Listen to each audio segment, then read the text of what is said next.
बहुत समय पहले की बात है। एक छोटे से गांव में विष्णु नामक एक दुकानदार रहता था। उसकी किराने की दुकान गांव की सबसे पुरानी और सबसे बड़ी दुकान थी। लेकिन विष्णु को लालच की बीमारी थी। वो हमेशा सोचता था कैसे ज्यादा मुनाफा कमाया जाए, चाहे तरीका कैसा भी हो। वो कभी कम तोलता, कभी घटिया सामान देता, तो कभी दाम ज्यादा वसूलता। लोग उसकी चालाकियों को जानते थे, लेकिन मजबूरी में वहीं से सामान खरीदते थे। गांव में रहती थी एक गरीब विधवा महिला, गौरी। वो रोज अपने खेत में काम करती और महीने के अंत में थोड़ा बहुत पैसा बचाकर विष्णु की दुकान से राशन खरीदती। वो ईमानदार और दयालु थी, लेकिन बहुत ही गरीब। एक दिन वो विष्णु की दुकान पर आए और बोली, भैया, महीने भर के लिए चावल, दाल और आटा चाहिए। ये लीजिए पैसे। विष्णु ने देखा कि पैसे पूरे नहीं हैं। वो गुस्से से बोला, अगर पूरे पैसे नहीं हैं तो सामान नहीं मिलेगा। दुकान कोई दानशाला नहीं है।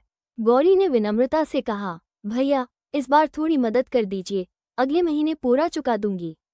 विष्णु ने हंसते हुए कहा, ठीक है, एक शर्त पर, मैं तुम्हारे भरोसे का वजन करूंगा। तुम तौल पर कुछ नहीं डालना, सिर्फ एक पर्ची पर लिख दो कि तुम्हारा क्या भरोसा है। गौरी ने कागज पर लिखा, मुझे भगवान पर भरोसा है। विष्णु ने मजाक उड़ाते हुए पर्ची तराजू के एक पलड़े में रखी और दूसरे पलड़े में चावल रखने लगा।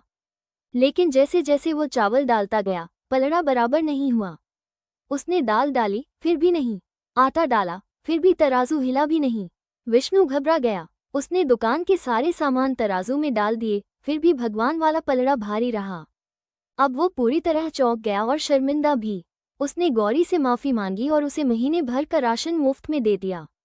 उस दिन के बाद विष्णु ने लालच छोड़ दिया और ईमानदारी से व्यापार करने लगा। चमकता सितारा नैतिक शिक्षा, ईमानदारी और विश्वास की शक्ति सबसे बड़ी होती है। लालच चाहे जितना भी हो, वो सच्चाई और भक्ति के सामने टिक नहीं सकता।